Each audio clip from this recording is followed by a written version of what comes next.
Le 20h de Ruquier. Laurent Ruquier, Julie Hamet. Bonsoir ou rebonsoir, vous avez choisi BFM TV et vous avez bien fait. On va parler football, mais est-ce que c'est vraiment du football au fond? On va parler de ce qui s'est passé hier soir, évidemment à Marseille. On s'apprêtait, on va dire, à se changer les idées, à regarder un match de foot pour se changer les idées avec, c'est vrai, cette période difficile qu'on vit. Et là, pour se changer les idées, on a été servi. Je vous ai montré en début d'émission la une du journal La Provence, évidemment, célèbre quotidien marseillais, qui titrait La honte. Je ne sais pas si on peut revoir la honte de la Provence. Oui, voilà, ça y est, elle est là, la une.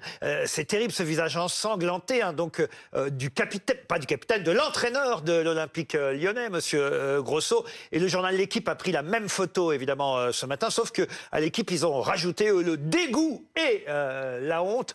Voilà pour, on va dire, introduire ce sujet qui vous intéresse quand même, parce que au fond, ça n'est pas que du football. C'est un vrai sujet de société, ça, Julie. D'ailleurs, certains disent que c'est le reflet de la violence de notre société. On rappelle les faits pour ceux qui n'auraient pas suivi cette affaire. Le bus de l'OL, donc en déplacement à Marseille, a donc été caillassé à l'approche du Vélodrome. Ça s'est passé à 500 mètres environ du Vélodrome. Des vitres ont été brisées par des projectiles. L'entraîneur lyonnais, vous l'avez dit, on l'a vu, Fabio Grosso et son adjoint Raffaele Longo ont été blessés au visage. 12 points de suture pour le coach de l'OL et le procureur de la République de Marseille qui a donné de ces nouvelles tout à l'heure en conférence de presse. Fabio Grosso va être sévèrement blessé. Une dizaine de points de suture et une ITT que nous avons fait révéler hier soir, parce qu'on voulait quelque chose d'objectif, de rapide et d'important par des médecins se trouvant au stade. Une ITT très importante de 30 jours. Autour de notre table, nous accueillons Jean-Louis Tour, journaliste RMC, qui était au stade Vélodrome hier. Vous allez nous raconter à vos côtés. Je ne vous présente pas évidemment Roland Courbis, qui est aussi consultant RMC Sport, mais il a un avantage sur vous. Votre avantage, c'est que vous étiez sur place. Lui, en revanche, il a été entraîneur et joueur de l'Olympique de Marseille. Et puis, j'y suis né. Voilà, et en plus, vous êtes né à Marseille, c'est vrai, vous faites bien de le rappeler. Et vous avez gagné des titres avec Marseille, avec l'OM à l'époque? Là, c'est une question qui fâche. Vous commencez comme ça, vous, Laurent? Moi, je considère que c'est un titre, suivant qui c'est qui est premier, titre de vice-champion. Vice-champion. Bon, vice-champion, ça veut dire deuxième. Et finaliste de la Coupe UEFA, mais j'ai essayé de combattre pas mal de phrases que je trouvais stupides, mais bon, j'ai dû en dire moi aussi.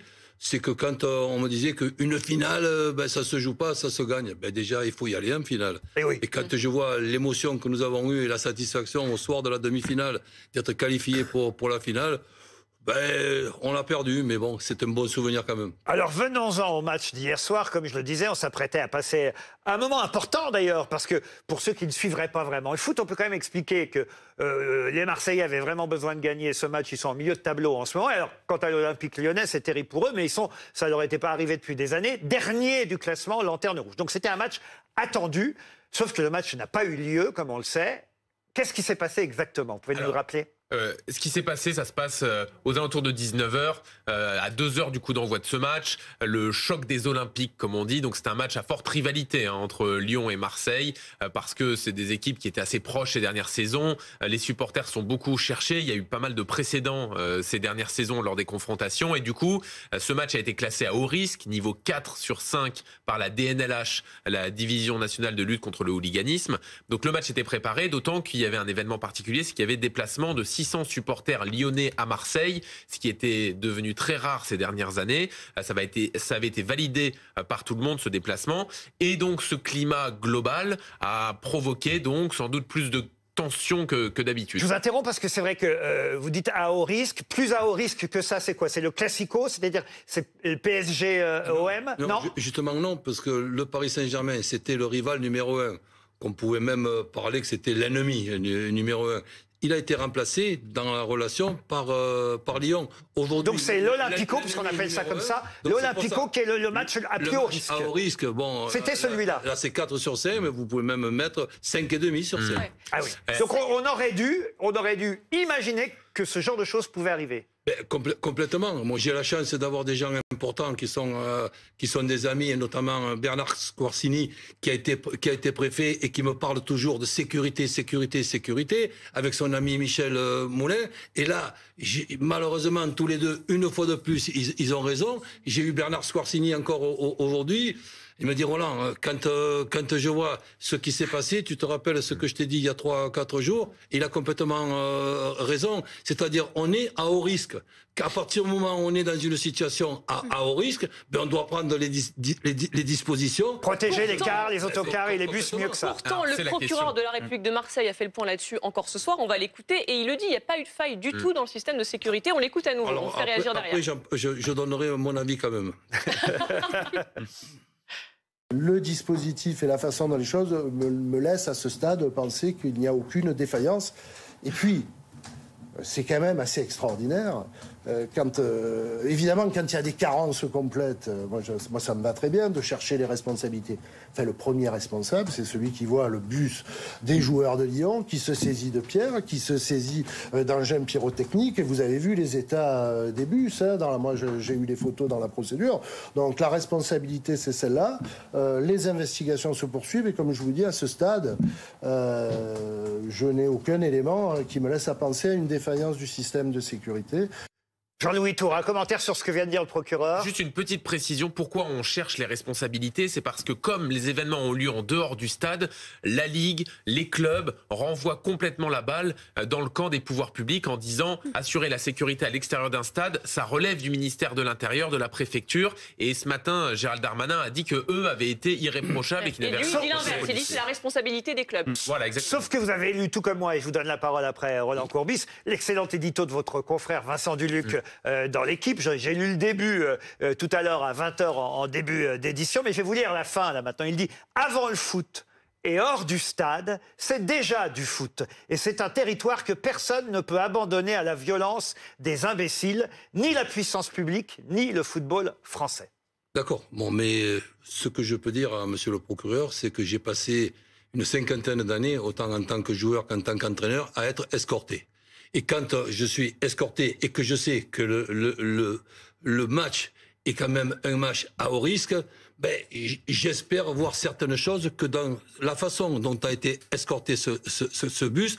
Alors on peut me dire aussi qu'il y a eu 5 ou 6 bus qu'il fallait escorter, et pour moi c'était 5 ou 6 bus de trop. Mais il aurait fallu quoi alors Mais quand un match, on peut me raconter ce qu'on veut, et après je suis le premier, s'il y a des arguments, à dire ok, ça va, ça j'y avais pas pensé. Pour moi, ce match-là, dans la période que nous traversons, on a pu le voir, vous avez démarré l'émission avec ça, quand je vois une manifestation, et quand je vois cette haine dans la manifestation, et dans cette violence, on est dans une période particulière, donc aujourd'hui, jusqu'à nouvel ordre, je me permets de conseiller, y compris un procureur qui est obligé de défendre les siens, mais l'escorte, elle a quand même été mal faite. Je ne vois pas une escorte avec un fourgon devant et un fourgon derrière. Une escorte, pour moi, c'est des motards qui sont partis à 100 mètres devant pour voir si des fois il n'y a pas un traquenard ou une embuscade, surtout dans un match qui a été un match à haut risque. C'est une zone de chantier en plus avec des pavés à portée de main, c'est ça? C'est là où j'allais compléter ce que tu dis, Roland. Moi, j'avais cru entendre que c'était des boules de pétanque, pas du tout. Non, pour avoir discuté avec beaucoup de Marseillais, ils ne comprennent pas le chemin emprunté par ces bus.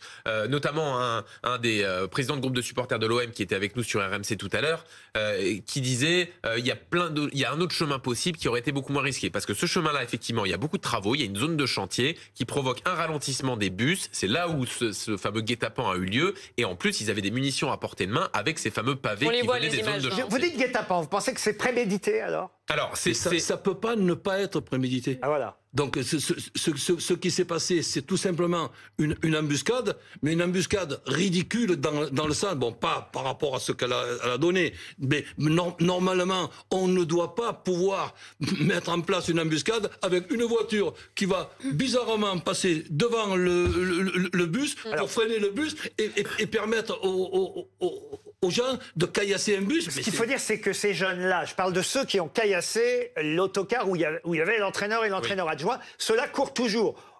Sans en garde à vue, 2 supporters, ou est-ce qu'on peut appeler ça des supporters d'ailleurs? En tout cas, j'allais dire des jeunes, non plus d'ailleurs parce qu'il y en a un qui a 50 ans sur les 2, mais qui ont caillassé les autres autocars, des supporters lyonnais. Ceux-là sont en garde à vue, mais en revanche, ceux qui ont atteint l'entraîneur de Lyon, cela court toujours. 7 personnes placées en garde à vue ce soir, c'est les chiffres donnés. Mais on va dire pas les plus intéressants. Pas ceux qui sont en lien avec l'attaque du bus de l'OL. Voilà, parce qu'il y a 3 volets quand même. Il y a l'attaque du bus des joueurs et entraîneurs de l'OL, des supporters, et en plus de ça, l'enquête a été ouverte pour les agissements des supporters lyonnais dans leur parkage, parce qu'après avoir été caillassés, ils ont eu accès à la tribune. On était vraiment à quelques mètres d'eux hier, et dans leur parkage, ils se sont adonnés à des gestes. On a au téléphone Aurélien Viers, le directeur de la rédaction de La Provence. Monsieur Viers, bonsoir. Vous nous entendez? Tout à fait. Alors, on a montré tout à l'heure votre la une de ce matin, la honte, le bus lyonnais caillassé, Grosso blessé, le match annulé. Bon, il s'est passé des choses plus heureuses. Je voulais montrer quand même la page de La Provence, édition spéciale Marseille-Cassis, parce que là, il y a quand même eu plus de 19 000 coureurs qui ont réalisé une belle performance sportive à Marseille ce week-end. Et en athlétisme, il y a moins de soucis qu'en football, manifestement. Est-ce que vous avez des informations supplémentaires, vous, monsieur Viers? C'est compliqué comme situation, on est toujours en train d'investiguer. Nous-mêmes, on avait des informations dès jeudi qu'il y aurait pu y avoir des caillassages. Donc on était apparemment mieux renseignés que les renseignements territoriaux, justement. Mais c'est complexe, c'est-à-dire que le parcours était quand même très préparé par la préfecture de police. Les groupes de supporters des deux camps se sont réunis à plusieurs fois pour étudier le parcours. Et en fait, il faut bien comprendre que le Vélodrome est au cœur de la ville. C'est pas comme au Parc des Princes où les bus sortent de l'autoroute ou du périphérique, prennent la porte Maillot ou la porte Dauphine et s'engagent dans le Parc des Princes. Ici, il faut que les bus aillent au cœur de la ville. Et ce que nous dit la préfète dans notre édition de demain, à découvrir dans la Provence de demain, Laurent, c'est qu'ils avaient repéré justement un groupe de caillasseurs juste sur le premier itinéraire qu'ils avaient repéré. Et donc, ils ont choisi ce deuxième itinéraire qui passe en plein milieu d'un chantier. Et là, ils sont tombés sur des groupes un peu spontanés. Alors, il y avait des groupes qui avaient préparé leur action contre les supporters, mais le tout premier bus, celui qui passe là où il y a les joueurs, là où il y a l'entraîneur, apparemment, c'est un rassemblement spontané, c'était pas organisé d'après les premiers éléments de l'enquête. Et l'occasion faisant le larron, ils ont tiré sur le car avec des canettes de bière. Donc c'était un peu n'importe quoi. Je donne la parole à nos camarades. Oui, monsieur Courbis. Les bus des supporters, ils sont passés par où? Les bus des supporters sont passés par où, demande Roland Courbis? Alors, ils sont passés par le même endroit 20 minutes plus tard. Et là, ils sont tombés sur un guet-apens avec des boules de pétanque, avec des c'est-à-dire que 20 minutes plus tard, ils sont surpris d'avoir eu un guet-apens à l'endroit où il y a eu un guet-apens. Non, mais pourquoi pas, attention. Ce que nous dit la préfecture de police, vous lirez l'interview demain, c'est que ils n'ont pas eu le temps en 20 minutes de tout se réorganiser. Ils étaient occupés par l'affaire. Un coup de fil ou un texto, c'est impossible. Non, mais ça se prépare surtout. Il fallait absolument déjà régler cette situation-là, puisqu'il y avait du mouvement autour de ce bus. Donc ils étaient sur l'histoire du premier bus. C'est ce que nous disent en tout cas les autorités. Il y a forcément des manquements de chaque côté. Je donne la parole à Louison, que vous connaissez d'ailleurs. Elle m'a dit que vous aviez été son chef pendant un moment, c'est vrai? Pour le moment, c'est vrai. Elle était bien, Louison, chez vous, monsieur Viers? Toujours parfaite. Qu'est-ce que vous vouliez dire, Louison? Non, mais c'est affligeant parce que c'est le seul sport où ça se passe comme ça. Moi, j'ai vu la demi-finale en rugby Argentine-Nouvelle-Zélande. Et à la fin, j'ai vu des gens dans le métro se prendre dans les bras, ceux qui avaient perdu, ceux qui avaient gagné. Et vraiment, il y avait un petit jeune mec argentin qui était tout triste. Et il y a un petit monsieur un peu plus âgé de Nouvelle-Zélande qui s'est assis à côté de lui dans le RER et qui l'a consolé. Là, on les voit qui attendent avec des boules de pétanque dans les mains. Comment on explique ça? Comment on explique ce Roland Courbis n'est pas d'accord, vous allez voir. Déjà, on l'explique en comparant ce qui est comparable. On ne peut pas comparer le rugby et le football, et on ne peut pas comparer le rugby avec des sélections nationales en Coupe du Monde par rapport à ce qui peuvent se passer dans leur pays. Ça, on n'en sait rien. Ce que je sais, n'en déplaise à ceux qui ont le rugby comme sport numéro 1. Le sport numéro 1 de la planète, c'est le football. C'est pas le rugby, avec toute la sympathie que je peux avoir pour ceux qui aiment le rugby. Vous voulez dire par là que ça touche beaucoup plus de monde et qu'il y a plus de risques, c'est plus populaire, évidemment. Et puis c'est pas, si vous voulez, n'importe quel exemple qui vont nous démontrer qu'on a fait des conneries, on en fait tous.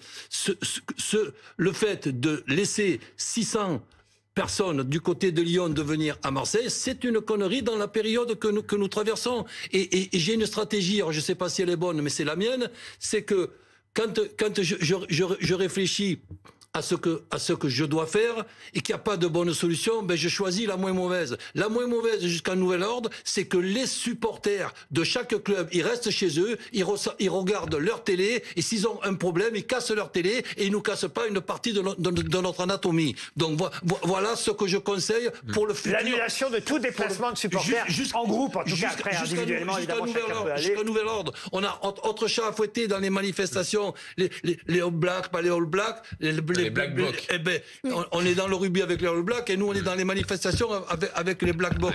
Donc ça, eh ben, on essaye déjà de combattre ça. Restons chacun chez soi et ça évitera les conneries. Pablo. Oui, juste pour contredire ce que disait Louison et aller dans le sens de ce que disait Roland Courbis, le foot est un sport excessivement populaire. Comme ça a été rappelé, c'est le premier sport au monde. Quand vous regardez dans d'autres pays, ils ont des problèmes avec leurs sports les plus populaires. Vous prenez, il y a ne serait-ce que 2 mois, il y a quelqu'un qui a été battu à mort dans les tribunes, dans du football américain.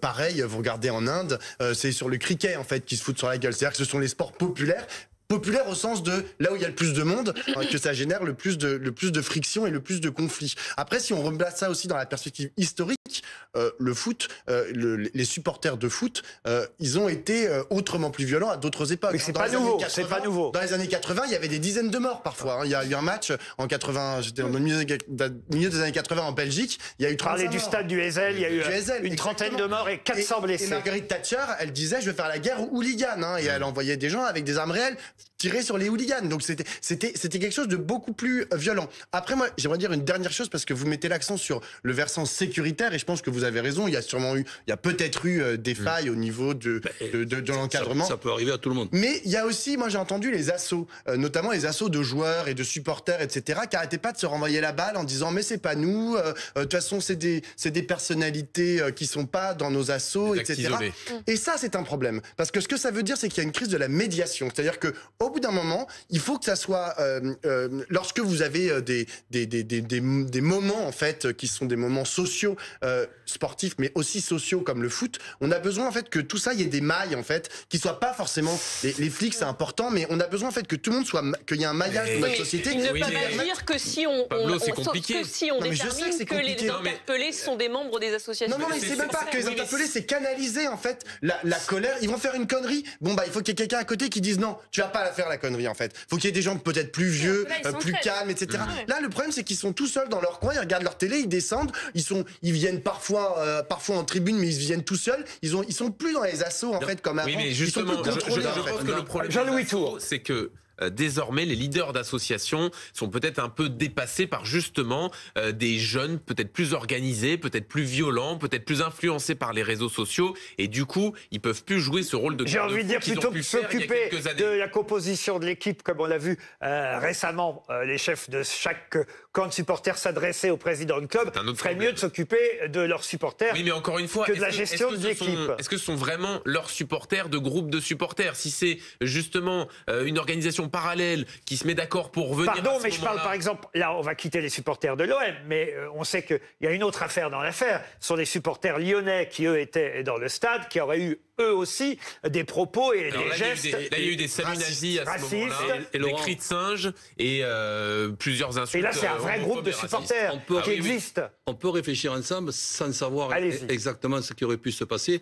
Déjà, sans donner une leçon de français, la honte en première page de la Provence, oui, pourquoi pas. Mais si on mettait la honte à cause de qui et en soulignant à cause de qui ou à cause de quoi, ben ça serait peut-être plus intéressant pour moi. À cause de qui alors? À cause de quoi? À cause des pouvoirs publics. De tout. Non, parce que à cause de la préfecture, vous voulez dire. Déjà, à cause du préfet, vous voulez dire. Mais quand je vois passer un ministre avec des motards, des machins, etc., et qui justement, le souci numéro 1, c'est d'aller vite, et surtout qu'il n'y ait pas un traquenard avec des énergumènes. Eh bien, je dis que la protection a été mal faite ou a été un petit peu négligée. Des conneries, je précise, on en fait toutes. Aurélien Viers, vous entendez ce que dit Roland Courbis, monsieur Viers? Tout à fait. Ben, c'est encore trop tôt pour savoir ce qui s'est passé exactement. Oui, mais avec un point d'interrogation, on a le temps. Est-ce que c'est les pouvoirs publics? Encore une fois, la topographie marseillaise est vraiment complexe et il y a eu des rassemblements spontanés. Donc, c'est sûr qu'il y a quelque chose qui s'est mal passé, très mal passé. Et il faudra en en tirer les leçons. Mais encore une fois, c'est pas si évident que ça à Marseille de faire des couloirs où on peut aller à 80 à l'heure sans s'arrêter actuellement. Et à Paris non plus, je vous rassure. Non. Louis Morin voulait ajouter quelque chose. Je rejoins évidemment totalement Roland Courbis sur l'analyse de la situation. Tout à l'heure, lorsqu'on entend le procureur de la République nous dire qu'il n'y a pas eu de manquement des services de l'État, qu'a priori, à ce stade, rien ne laisse présager qu'il y a eu un manquement des services de l'État. policiers et gendarmes mobilisés. Oui, c'est ça, il y a eu 500 policiers et gendarmes. Vous savez combien il y en avait pour la finale de la Coupe du Monde à Paris? Il y en avait 7500. Alors que là, on considère que c'est le match le plus à risque actuellement du football français. Eh bien, on n'en met que 500. Et après, on est surpris de voir qu'en effet, il y a un bus qui réussit à être caillassé. On nous explique qu'effectivement, ils ont changé le dispositif, qu'ils sont passés par une autre voie, qu'ils n'ont pas eu le temps de se retourner. Pardon, mais ça s'anticipe. Effectivement, si vous n'avez pas pris le temps auparavant de vous dire que peut-être il fallait prévoir un itinéraire bis, c'est que là aussi, il y a un manquement au niveau des services de l'État. Maintenant, tout à l'heure, on a évoqué ce qui, moi, me semble... Vous n'avez pas demandé la démission de Gérald Darmanin, vous aussi? Bien sûr que non. Et d'ailleurs, vous allez voir à la fin de mon raisonnement, peut-être que je vais légèrement le rejoindre sur certaines valeurs, sur certaines choses. En tout cas, sur certains éléments. Tout à l'heure, vous avez évoqué la cause qui, selon vous, est une cause purement quantitative des violences dans le foot. Moi, je pense que ce n'est pas le cas. En réalité, vous avez tout un tas de sports où il ne se passe strictement rien. C'est même l'immense majorité des sports où il n'y a pas de violence. Et puis, les valeurs du sport, quels qu'ils soient, en général, c'est avant tout des valeurs de progrès, d'ouverture, de tolérance, et qu'on ne retrouve pas ici dans le football. Ça fait des années, ça fait des décennies. La majorité des supporters, quand même, un stade comme ça, c'est 67 000 personnes. Mais ça fait des décennies qu'on laisse le football entrer dans des valeurs de délinquance et des valeurs de racaille. Petit à petit, on voit que le hooliganisme continue à prendre du terrain. Et on valeurs de la société dans laquelle nous sommes en train de vivre. Et là, vous êtes en train de vous faire le porte-parole d'Éric Zemmour. Vous avez vu le tweet de Zemmour. Mais je vais le lire. Zemmour a tweeté: des supporters marseillais, avec des guillemets à supporters et des guillemets à marseillais, viennent de s'en prendre au bus des joueurs de l'Olympique lyonnais. Ils l'ont attaqué à coups de pierre et blessé l'entraîneur. Il a tweeté dès hier soir avant de partir en Israël, Zemmour. Et il a dit, je me demande de quel genre de supporters et de quel genre de Marseillais il s'agit. C'est ce que vous êtes en train de nous dire? Non, parce que moi, je sais pas, je laisse... c'est ce que je croyais comprendre, Louis. Non, mais il y a une certitude, c'est qu'aujourd'hui, dans le football, les valeurs du sport traditionnel ne se retrouvent plus dans le football. Oui, il y a une délinquance. Il y a une délinquance qui est en train de s'ancrer dans le football. Et effectivement, avec le cas Benzema, par exemple, qui a été condamné pour du chantage sexuel. À partir du moment où vous avez ce type de figure... Non, mais en fait, c'est très simple, Pablo. C'est qu'en fait, c'est très facile. Laissez terminer Louis Morin sur Benzema, on ne voit pas le rapport pour l'instant. Alors allez-y. À partir du moment où vous laissez ce type de figure s'imposer comme étant des leaders d'opinion dans un sport, il est logique qu'après vous ayez les supporters qui pensent exactement de la même manière et qui aient les mêmes valeurs morales que les leaders en question. Alors moi je pense que ça n'a rien à voir, mais peu importe. Il n'y a pas d'aspect, il n'y a aucun aspect de valeur. Non, mais faire un lien entre le hooliganisme et les convictions de Karim Benzema, je pense que ça n'a aucun lien. Et moi, ce qui m'énerve un peu dans ce que vous dites, c'est que on jette tout un sport entier à la poubelle. C'est-à-dire que pour l'agissement de certains supporters hier ou pseudo-supporters, des agissements que l'on voit dans certaines manifestations, à la fin des manifs également, eh bien... Même pas 1% du stade, en fait. Oui, mais on ne jette pas toute l'idée de manifester en France en même temps. Alors que là, ce que vous faites, c'est que on dit qu'il y a eu ces actes-là violents, condamnables, et on dit que c'est l'ensemble du football qui a un problème avec ses valeurs. C'est l'ensemble du football qui engendre de la délinquance. Moi, j'ai un problème avec ça parce qu'on sait qu'il y a de plus en plus de violence dans le football. Je vous ai écouté. Laissez parler Jean-Louis Tour. Laissez parler Jean-Louis Tour. Un aspect quand même qui est énorme dans le foot, on dit un sport populaire parce qu'il y a des millions de licenciés en France et il y a quand même une valeur sociale énorme au niveau du football amateur, au niveau des gamins qui jouent. Le foot sauve aussi de la délinquance. Exactement. On peut le dire. Le foot sauve une bonne partie des gens en banlieue, ça offre une alternative aussi importante et ça m'embête quand on se sert de ces actes comme hier pour jeter l'ensemble du sport à la poubelle. C'est évidemment pas ce que je suis en train de faire, je suis simplement en train de... Vous avez parlé des valeurs du football. De constater que malheureusement on laisse le football entrer dans des valeurs de délinquance de plus en plus. Vous savez combien il y a d'arbitres qui sont agressés chaque année? Oui. C'est colossal, c'est en train de se développer d'année en année. On constate de manière impuissante sans rien faire. Attention, je ne dis pas qu'il n'y a pas de problème dans le football. Je ne dis pas qu'il n'y a pas de problème dans le football. Et dans le football amateur aujourd'hui aussi. Il y en a également, c'est vrai, mais il y a aussi toute une partie positive du football au quotidien que beaucoup pourront vous décrire. Pablo, très vite Pablo. Oui, mais en fait, le football n'est pas imperméable en fait à tout ce qui se passe dans la société. Donc évidemment, on y retrouve